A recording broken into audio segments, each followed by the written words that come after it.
but it felt like a sloppy game. All around. Like, it felt like a sloppy game all around, and it's preseason game one. There were a lot of drop passes. I wasn't expecting necessarily to see that. These are the controllables that we talked about. Control the things that you can control. Catching the football is one of the things that you can control, and you saw Dominic Levet as well as Isaac Tesla, who we were expecting a lot of, having a couple drops, one that actually led to an interception for Altmaier. I think there were 9 penalties in the game that resulted in 84 yards. I think that was a bit on the sloppier side. But as it relates to some of the highlights, I did like what I saw out of some of the DBs. Whiteside most notably.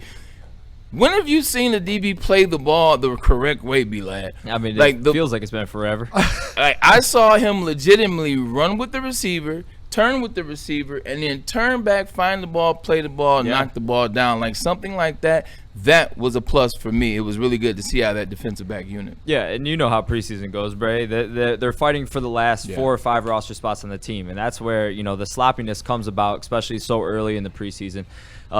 You're right. Nick Whiteside did have a lot of good plays in that game, and we've seen him make some good plays last year during the regular season, but yet he played the entire game, and they weren't really throwing the ball his way, but when they were, he was making a his number was called. He was making a play.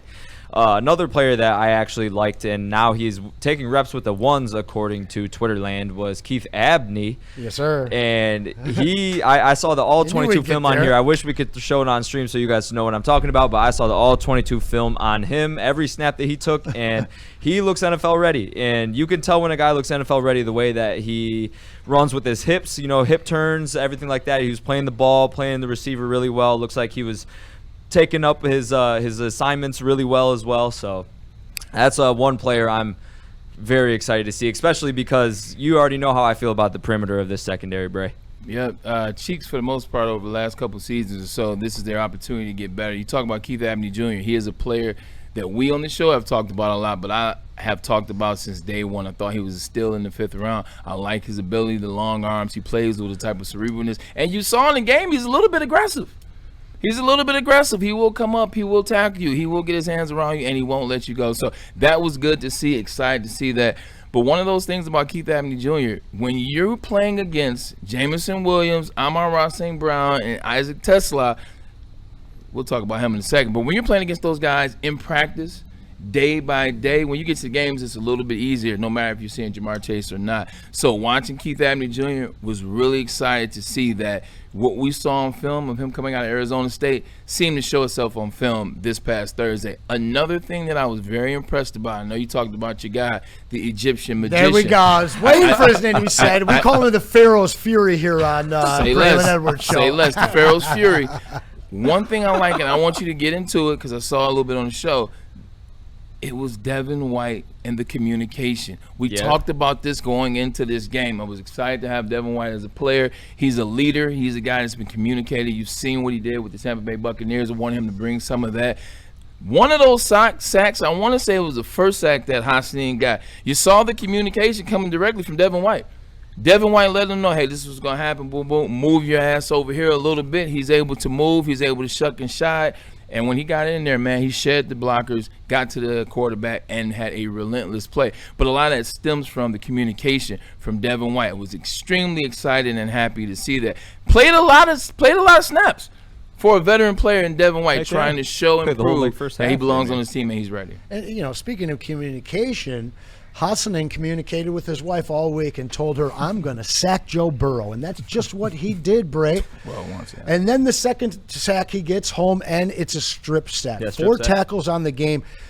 We know who our stars are on defense. We know what Mr. Hutch can do. We hope we see Aleem return to form. We know who the man in the middle is. Jack is going to be the guy. If we get our secondary or our safeties healthy, we know who those guys are.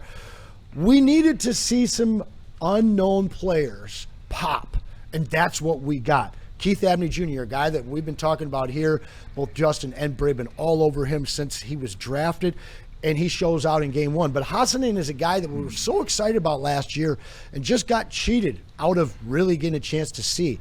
So hearing about him 2 straight training camps and then actually see him pay dividends and not just kind of get home, but really look like he's going to be maybe AQM's replacement as a specialist that can get home to the quarterback.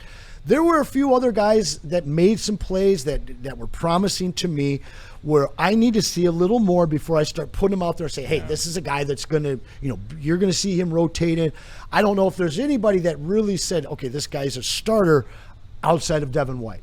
And Devin White still sits outside of your starting linebacker core for now. And I think that that's really just a nod to the guys that have been there for some years, because when it comes to week one, Devin White is going to be out there with his leadership, with his ability, with his motor. And what he did for us early on in that game, I'm looking forward to having for a full game. 1,000%, man. You talk about, in preseason, it's about who can make a play. It's about who can stand out, who can look a little bit different than the other guys. And obviously, Ahmed-Hassanin, you saw that, the Pharaoh's Fury. He 1,000% looked that way. But Keith Abney Jr. as well. That fumble recovery, Keith Abney Jr. also had a forced fumble in that game. He also had 4 tackles in that game. So he was all over the place. He stood out on tape. And that is exactly what you want to see in spaces like that. Who stood out for the wrong reasons, B-Lad? Wrong reasons. I would have to say one of the left guards, probably Miles Frazier, in my opinion. There was just way too many plays there where whoever the running back was, I know Sailors got a couple big runs called back from a holding. Yep. We saw a little bit more pressure generated on the left side. Now, I will say Blake Miller did hold his own. I will say that on that whole right side was protected, but the left side had a little bit of concerns there. And it wasn't just Frazier, too. Mahogany was caught there a little bit, too. I know there was a deep ball to Tariq Black on the left sideline that was called for a hold or a push-off. I thought it was a holding, but they showed the replay on that, and it was Frazier just getting blown past, and they had to get rid of it pretty quickly. But, yeah, I would just say that the O-line just needs to be a little bit more consistent. As far as Ahmad-Hassanin, though, is one thing that we talked about last week as well, Bray, is you can't teach motor. His motor is very, and especially as a defensive end, like if you're playing that pure rush position, you need to have a motor unlike anybody else in that field, and you could tell he wanted it more than his opponent lined up across from him, and that's the reason why he had a day like he did. Yeah, 1,000%. I feel like there are 3 ways to get sacks. There's if somebody blows the coverage, if somebody blows the protection, if you blow somebody up, and the other one is just a relentless pursuit. And that relentless pursuit you saw out of Ahmed-Hassanin. So no excited to see that and what it can be. Once again, it's preseason game 1. You don't respond in too much. But what you saw, and that motor is real.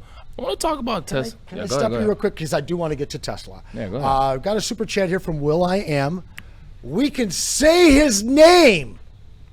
Oh, yeah. We can say his name. Finally, Marcus Davenport has signed with the Chicago Bears. The Hammond Gary Bears? Hammond Catfish. I actually drove through Hammond the other weekend. I have some footage. I actually got some interviews with some Hammondites, which we will be presenting to you guys soon. I got chirped. Now, Profile Surfer said I was wrong, and that they have updated the depth charts. Something very interesting, Braylon. They have not updated the ESPN or My Lads, shout out B-Lad, website. However, the DetroitLions.com, this is fascinating, have updated their defensive depth chart, and it does not show 3 linebackers.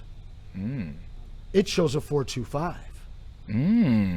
Justin talked about this. He did. And it has DJ Reed, Rocky Sin, Kirby Joseph, Brian Branch, and Roger McCreary as your starters. Obviously, that means Avonte Maddox and Chark Clark are going to step up in case that those guys both miss week 1, or maybe you do see a 4-3 typical, Lions defense with Mr. White starting until they get those guys back. But to see this updated on the Lions website is very fascinating. It's fascinating, which means you've seen it in practice. It means what they've seen in practice out of that, when they play in that formation, when they play in that style of defense, they like what they see. It gives them the best chance right now for success defensively. That's what you're seeing by them updating that so fast, because they only saw 1 game, and here we are. Yeah. You know what else that could mean as well is they might line up more in a loaded box and really try to rush 4 and drop 7 instead of blitzing 65% of the time like they did last year. That could be another reason they're trying to change it up.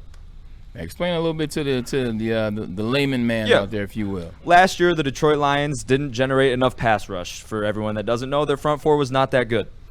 as far as the statistics, the numbers game goes. And we, the Detroit Lions, did not even meet the qualifications of lining up in a loaded box, which means there are 6 guys in the box, 6 or more. And we were consistently either sending safeties, nickels, or specific linebackers on blitzes to generate a pass rush. Now that allowed us to play man across the perimeter and obviously in the secondary, and we weren't that good in that either. So maybe they're going to drop more linebackers, more nickels, and more of a zone bracket coverage. That way they think they are very confident in the front four to get home and to generate a pass rush and to disrupt the quarterback more often. Maybe they see something in practice that we haven't seen yet. Also, too, this is Kelvin Shepherd helping his defense out. Like last year, he did not help his defense out. He put them in bad spaces. And when you put a defense that's not necessarily that good in bad spaces, what do you expect to happen? I mean, we saw those results, especially in the second half of the season, with exceptionally the last 5 games. So this bodes well for Kelvin Shepherd, who a lot of people had an issue with him wearing a towel on the sideline over his head. What was the big deal about the towel on the sideline? It was a rainy day. It was a rainy day. I thought you were going somewhere else. I had an issue with him last year in general. As you should. He was about as creative last year as a high school defensive coordinator. This year, through one preseason game, I know Jeff Walker was excited. Stunt. Yeah. He loves that word. And they did. They were very creative in their pass rush. And they're going to need to be that way this year, especially while they wait to get their safeties back. Speaking of the defensive side of the ball in the secondary, what was the thought? What was the reaction when you saw young Ennis Rakestraw go down? Yeah, I mean, initially, I saw he made that the first play. He locked up, I believe it was Andre Voshiash on the sideline there. I see Voshiash, yeah. And I got a little hype there. I was like, okay, there we go. He's getting involved. It wasn't the prettiest, but it was a good TPU. He's a decent number 3 in the league. No, he is 100%. Yeah, and I said, yeah, like the play was good, like on Rakestraw's end, but then later on in that drive, or I believe the quarter ended and they were flipping field, Rakestraw was playing off a whole lot. He was giving them way too much room. They were audibling at the line, and they were sending their receivers on out routes, 10-yard out routes, getting out of bounds. It was just bang, bang, bang, bang. Yeah. And at the time, when he initially got injured, I saw him grabbing the shoulder, and I said, this is what he was out for the last couple of years. He dealt with a shoulder problem. And once they said that he got up and he walked to the sideline, I was like, okay, maybe it's just a stinger. He can work it out. And, obviously, too, you haven't been on the field. That's another thing you have to get used to is hitting again. And that was, he lowered his pads. It was a good play made by him, like tackle in open space, but you could tell it hurt. But yeah, initially it wasn't good. It wasn't good at all. I was like, man, like we just got him back and now he's down again. Like obviously it's not going to feel good right away. It is preseason, so things are tended to work out a little bit more, but initially I was like, ooh, gosh. Yeah, man. First time I saw him go down, I said, oh, here we go. It's tough. This is Emmanuel. This is Mosley all over again. This is Davenport all over again. It's tough, though. Like, when you have those injuries like he's had, talking about Ennis Rakestraw, it's tough because when you finally get out there, you know what your motor is doing. You know what the energy is. You're through the roof. You're trying to make a play. And a lot of times you put yourselves in all the situations. You're just throwing your body out there, reckless abandonment, to see what happens. It was a good positioning for the tackle. Just came up a little lame. How is the shoulder? How is he doing? Do we know moving forward? I haven't heard a whole lot. Mum's the word about that, right? It looked pretty bad. Let's see if we do have an update. And I know, too, in preseason, they always tend to take the most precautionary route of all time, obviously. Especially with guys like that. Correct. Especially with guys with injury past, like, how you mentioned Emmanuel Mosley. Same sort of deal there, 100%. So that's another thing you just always have to keep an eye out for. Those injury lists aren't really true in a way. They're just nourishing something that has been bothering them, and they're not trying to prolong it, obviously, for the incredibly long football season we have ahead of us. But I will say this, though, just sticking with the defensive side of the ball, when you're going against guys that are going to play their starters, the Cincinnati Bengals, they played their starters, Joe Burrow, Jamar Chase, T. Higgins, those guys started the drive, they started the series, that they were locked and loaded. You expect to see them to kind of go down there and make something happen and look like a level of efficiency, because this is the Cincinnati Bengals that didn't make the playoffs last year. Yeah. This is the Cincinnati Bengals that a lot of people are trying to write off, if you will. Joe Burrow. Zach Taylor's on the hot seat. More questions about Joe Burrow starting to come out. A lot of them coming from Detroit Lions fans, which I appreciated. But you start looking at the stats and what's happened over the last 4 years and the playoff wins and the lack thereof and how many times they missed the postseason. I don't care how many yards you throw for on the regular. You got to do something. I thought they would come out and look a lot better than that. Part of that reason is because that defense flew around. That defense was in their face, and that defense came to play. It looks like they were out there playing for Shep. So I got to say, the energy and the intensity that you saw in that first half for the Detroit Lions, especially the first quarter. I liked it. I think they were on par with what you want to see coming off a season like they had last year, especially when you don't have a lot of your starters out there, whether they're hurt or they missed game one. Well, some good news. Both Derek Moore and Rakestraw have returned to practice, quietly returned to practice. Now, I got into it with Jeff on the post-game show. I thought that Rakestraw looked decent. And he's actually taking exception to how he was ranked by PFF. He was in zone coverage all of that game, aside from basically one play where there was a coverage catch made on him. Yes. Did have 5 tackles very early on in the game, and to me, I thought that he was around the ball making plays.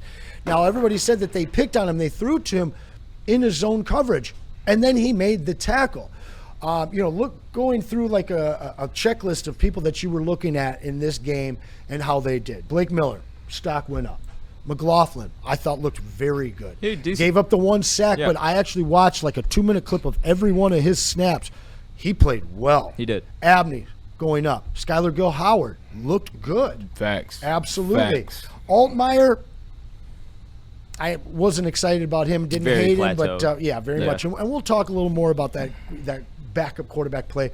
Hassanin times 2. Lacey, Hunter, those guys all kind of neutral to me. Meeks and Whiteside, definitely good looks. But to me, I thought Rakestraw, considering the fact that we haven't gotten any healthy play out of him. The guy is out there making tackles.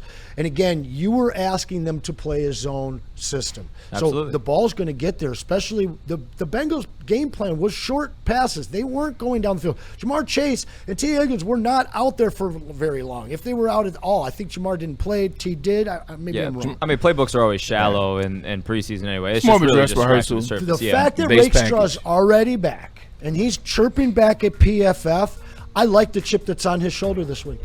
I'm glad you brought up the offensive side of the ball. We'll take a quick commercial break. I want to come back. I want to talk about that quarterback as well as Isaac Tesla, Dominic Levet, and some of what the offense did look like. Because I got to admit, as much as we're talking about the defense and giving them some kudos and some big ups, there's a lot to not big up about that offense, and we'll get into that.